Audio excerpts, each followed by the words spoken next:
जब हम रात को तारों से भरा आसमान देखते हैं तो वह हमें बहुत ही शांत और मनमोहक लगता है।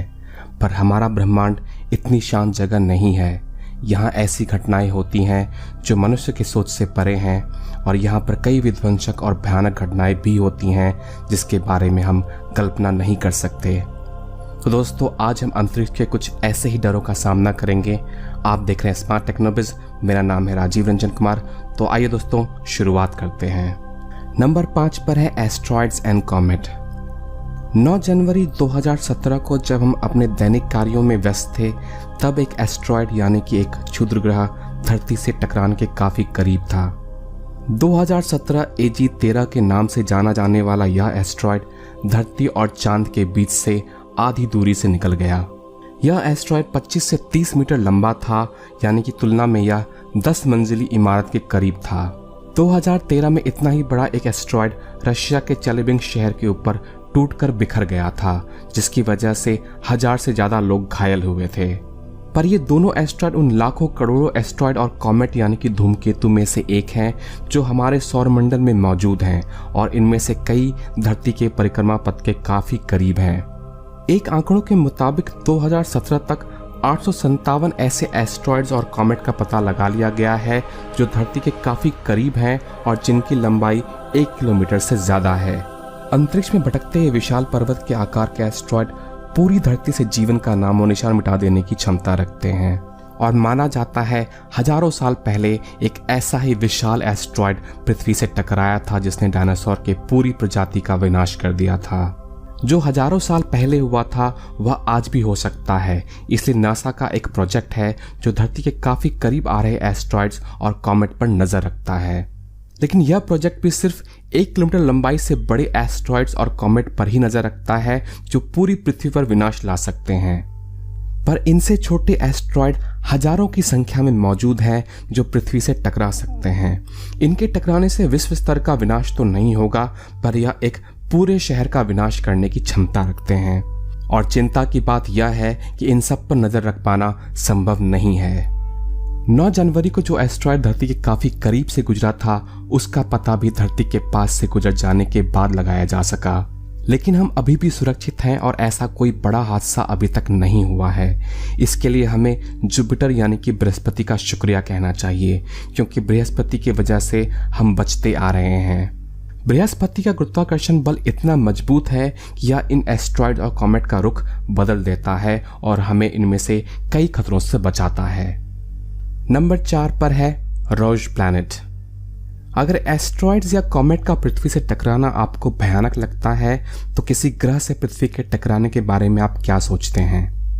अभी तक आपने पृथ्वी के किसी ग्रह से टकराने की अफवाह आपने इंटरनेट पर कई बार सुनी होगी, पर ऐसा हो भी सकता है।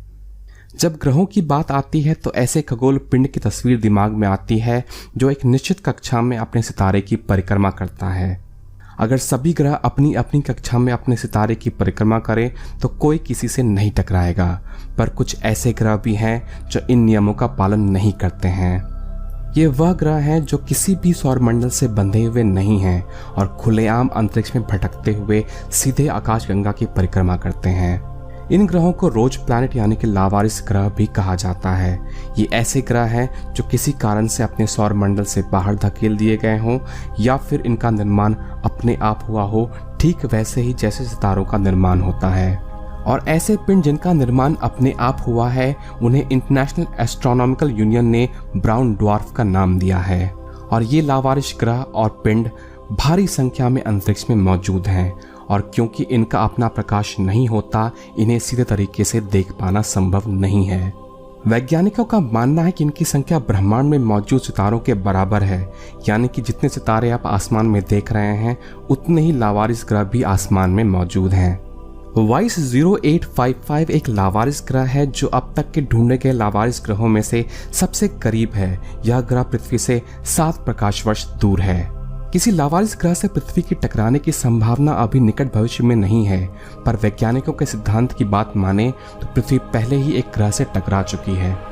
जायंट इम्पैक्ट के सिद्धांत के मुताबिक 450 करोड़ साल पहले एक मंगल ग्रह के आकार का ग्रह, जिसे थिया के नाम से जाना जाता था, पृथ्वी से टकरा गया था। माना जाता है कि यह ग्रह पृथ्वी के समानांतर कक्षा में परिक्रमा करता था और बृहस्पति और बुध ग्रह के गुरुत्वाकर्षण के प्रभाव से यह पृथ्वी की कक्षा में आकर पृथ्वी से टकरा गया। इस टक्कर में थिया ग्रह पूरी तरह से नष्ट हो गया और टकराव के बाद पृथ्वी और इस ग्रह के कुछ टुकड़े अंतरिक्ष में पहुंच गए, जो बाद में इकट्ठा होकर पृथ्वी का चांद बन गए। इस सिद्धांत का सबूत अपोलो मिशन में भी प्राप्त हुआ था। जब इस मिशन द्वारा चांद से लाए गए नमूनों का परीक्षण हुआ तो यह पाया गया कि इनकी संरचना पृथ्वी पर मौजूद मिट्टी की संरचना से मेल खाती है। नंबर 3 पर है हाइपर वेलोसिटी स्टार। एक लावारिस ग्रह से ज्यादा खतरनाक क्या हो सकता है? एक लावारिस भटकता सितारा। तो आइए मिलते हैं हाइपर वेलोसिटी स्टार से। हाइपर वेलोसिटी स्टार एक ऐसा सितारा है जो काफी तेज गति से अंतरिक्ष में चलता है। इनकी गति इतनी तेज होती है कि ये आकाशगंगा की एस्केप वेलोसिटी से भी ज्यादा होती है। ऐसे तो अंतरिक्ष में हर चीज गतिमान है, यहाँ तक कि हमारे सितारे भी गतिमान हैं और यह आकाशगंगा का चक्कर लगाती हैं। पर आम तारों की गति 100 किलोमीटर प्रति सेकंड होती है, तो वहीं हाइपर वेलोसिटी स्टार की गति 10 गुना ज्यादा यानी कि 1000 किलोमीटर प्रति सेकंड होती है। और कुछ हाइपर वेलोसिटी स्टार ऐसे भी हैं जिन्होंने आकाशगंगा से सफर करते हुए अब वो आकाशगंगा से बाहर निकल चुके हैं। हाइपर वेलोसिटी स्टार कैसे बनते हैं, इसके 2 सिद्धांत हैं और दोनों ही सिद्धांतों में एक बात समान है कि हाइपर वेलोसिटी स्टार का जन्म बाइनरी स्टार सिस्टम यानी कि 2 तारों के मंडल से होता है। बाइनरी स्टार सिस्टम में 2 तारे होते हैं जो एक दूसरे के साझे द्रव्यमान के केंद्र यानी कि सेंटर ऑफ मास की परिक्रमा करते हैं। पहले सिद्धांत के मुताबिक अगर ये बाइनरी स्टार सिस्टम किसी ब्लैक होल के समीप चले जाते हैं तो संभव है कि इनमें से एक तारा ब्लैक होल के गुरुत्वाकर्षण के बल में फंस जाएगा और दूसरा तारा तीव्र गति से बाहर फेंक दिया जाएगा, जो हाइपर वेलोसिटी स्टार बन जाता है। दूसरे सिद्धांत के मुताबिक जब इन बाइनरी सिस्टम में से एक सितारे में सुपरनोवा का विस्फोट हो जाए तो दूसरा सितारा विस्फोट के कारण तेजी से बाहर धकेल दिया जाएगा, जिसकी वजह से वह हाइपर वेलोसिटी स्टार बन जाएगा। नंबर 2 पर है रोज ब्लैक होल। अब हम बात करेंगे अंतरिक्ष के विशालकाय दानवों की यानी कि ब्लैक होल की। ब्लैक होल एक ऐसे खगोलीय क्षेत्र है जहां गुरुत्वाकर्षण इतना तेज होता है कि उसके अंदर जाने के बाद कुछ भी बाहर नहीं आ सकता, यहाँ तक कि प्रकाश भी नहीं। माना जाता है कि हर आकाशगंगा के मध्य में एक विशालकाय ब्लैक होल मौजूद होता है और हमारे आकाशगंगा के मध्य में भी एक विशालकाय ब्लैक होल मौजूद है। जो भी वस्तु इस ब्लैक होल के गुरुत्वाकर्षण के क्षेत्र के अंदर आता है वह वस्तु इस ब्लैक होल के द्वारा निगल लिया जाता है और वह हमेशा के लिए उस ब्लैक होल का हिस्सा बनकर रह जाता है। ब्लैक होल में गिरने के लिए आपको इसके करीब जाना पड़ेगा, लेकिन हाल ही में चौंका देने वाली एक खोज हुई है जो इन ब्लैक होल को और भी भयानक और डरावना बना देती है। चंद्रा एक्सरे टेलीस्कोप की मदद से एक ब्लैक होल का पता लगाया गया है जिसे XJ1417+52 के नाम से जाना जाता है। यह ब्लैक होल किसी आकाशगंगा के मध्य में नहीं है, बल्कि यह रोज ब्लैक होल है यानी कि एक भटकता हुआ ब्लैक होल है। इस ब्लैक होल को लेंटिकुलर आकाशगंगा के किनारे पर देखा गया है और यह आकाशगंगा पृथ्वी से 450 प्रकाश वर्ष दूर है। इस तरह के ब्लैक होल तब पैदा होते हैं जब 2 आकाशगंगाएं आपस में टकराती हैं या फिर आपस में विलय हो जाते हैं। और इस तरह के ब्लैक होल भयानक और डरावने इसलिए हैं क्योंकि यह अंतरिक्ष में भटकते हुए अपने आसपास आ रहे चीजों को निगल सकते हैं। नंबर 1 पर है कोलिजन ऑफ गैलेक्सीज यानी कि आकाशगंगाओं का टकराव। अब यदि आपको धरती के किसी एस्ट्रॉयड से टकराने की घटना या फिर किसी लावारिस ग्रह से टकराने की घटना या किसी भटकते ब्लैक होल द्वारा निगल लिए जाने की घटना डरावनी लगती है तो आपको डरने की ज़रूरत नहीं है, क्योंकि ऐसा कुछ भी निकट भविष्य में नहीं होने वाला है और ना ही ऐसा कुछ निश्चित है। लेकिन एक घटना ऐसी है जो भविष्य में होगी और वैज्ञानिकों का कहना है कि यह निश्चित है। आज से 450 करोड़ साल बाद हमारी आकाशगंगा मिल्की वे दूसरी आकाशगंगा एंड्रोमेडा से जा टकराएगी। सोचने में यह घटना बहुत डरावनी लगती है और ऐसा लगता है इससे काफी विनाश होगा, पर ऐसा बिल्कुल नहीं है। इन दोनों आकाशगंगाओं के टकराने से इनके किसी भी सितारे के एक दूसरे से टकराने की संभावना ना के बराबर है, क्योंकि सितारों के बीच में दूरी इतनी ज्यादा है कि इनका आपस में टकराना संभव नहीं है।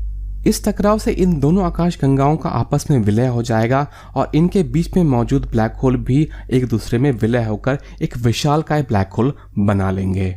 अब सवाल आता है कि इस टकराव से हमारे सौरमंडल पर क्या प्रभाव पड़ेगा। तो जवाब यह है कि इस टकराव से सौरमंडल और उनके ग्रहों पर कोई खास असर नहीं आएगा। बस इतना होगा कि हमारा सौरमंडल विलय के बाद बने आकाशगंगा के और भी बाहर की तरफ चला जाएगा। लेकिन यह सब देखने के लिए शायद मनुष्य जाति मौजूद ना हो, क्योंकि उस वक्त तक धरती की सतह बहुत गर्म हो चुकी होगी, जहां पर तरल पानी का रहना संभव नहीं होगा, इसलिए जीवन भी समाप्त हो जाएगा। और ऐसा इसलिए होगा क्योंकि सूरज की रोशनी उस वक्त तक 35 से 40% बढ़ चुकी होगी और सूरज अपने जीवन के अंतिम क्षणों में होगा।